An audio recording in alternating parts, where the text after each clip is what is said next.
ભાવનગર જિલ્લામાં સતત પડી રહેલ વરસાદના કારણે અનેક લોકોને ભારે નુકસાન પહોંચ્યું. હવામાન વિભાગ દ્વારા કમોસમી વરસાદની આગાહી કરવામાં આવી હતી, જેના પગલે ભાવનગર જિલ્લા સહિત સમગ્ર ગુજરાત રાજ્યના અનેક જિલ્લાઓમાં છેલ્લા 2 દિવસથી સતત વરસાદ પડી રહ્યો છે. ક્યાંક છૂટો છવાયો તો ક્યાંક ધોધમાર વરસાદ પડવાના કારણે ફરી એકવાર નદી નાળા છલકાયા છે. નદીઓમાં નવા નીર આવ્યા છે. વરસાદ પડવાના કારણે ખેડૂતોને વ્યાપક નુકસાન પહોંચ્યું છે. સાથે સાથે નદી કાંઠે રહેતા લોકોના ઘર વખરીનો સામાન પણ આ પૂરમાં તણાઈને વહી ગયો છે. મારું નામ હિંમતભાઈ લલ્લુભાઈ ધાનકવાડિયા વાઘેલા, અમે છે કોળીભાઈ. અને મારો અહીંયા કાંજીનો મેળો હતો. વસ્તી નદીના કાંઠે ગામ મારું મોટા કુટોડા છે, મહુવા તાલુકો છે, જિલ્લો અમારો ભાવનગર છે.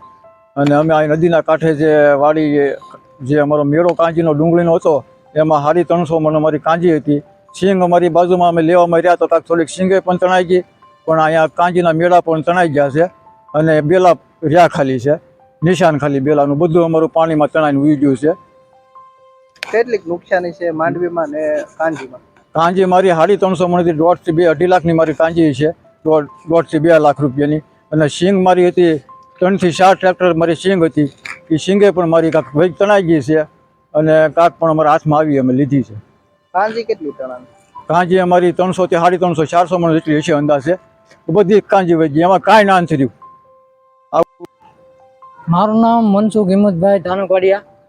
અમે કોળે છીએ ને અહીંયા રોજકી નદીના કાંઠે રહીએ છીએ.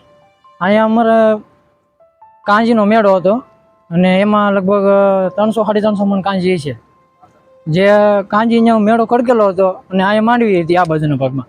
અને માંડવી અમે ફેરવામાં રહ્યા હતા, અહીંથી કાંજીનો મેળો તણાઈ ગયો. હવે પાણી અહીંયા કડેથી સાથે આમાં થઈ ગયું હતું, આ બાજુ પાણી. પછી માંડવી ફેરવવી પડે એમ હતી. અહીંથી તો થોડીક બહાર નાખી છે, થોડીક કાંક તણાઈ ગઈ, થોડીક એવું બધું થઈ ગયું છે. કેટલીક નુકસાન? નુકસાની અમારા 2-2.5 લાખની કાંજી હતી અને કાંક માંડવી અડધા ભાગની તણાઈ ગઈ છે. હું મૂળજીભાઈ મકવાણા મજૂરી કરવા આવ્યો, રોજકીના કાંઠે રહેતો. કાલે સાંજનો વરસાદ ચાલુ થયો, અચાનક પાણી આવી ગયું, એમાં સામાન વહી ગયો. બીજું હું તળાનું કેટલીક નુકસાની છે? નુકસાની તો ઘણી છે, પણ હવે સરકારને તો શું કહીશું. હું તણાઈ ગયું? આ દાણા તણાઈ ગયા, અમુક ઠામડા તણાઈ ગયા છે, ગોદડા ને એવું બધું તણાઈ ગયું, કપડા ને બપડા ને એવું.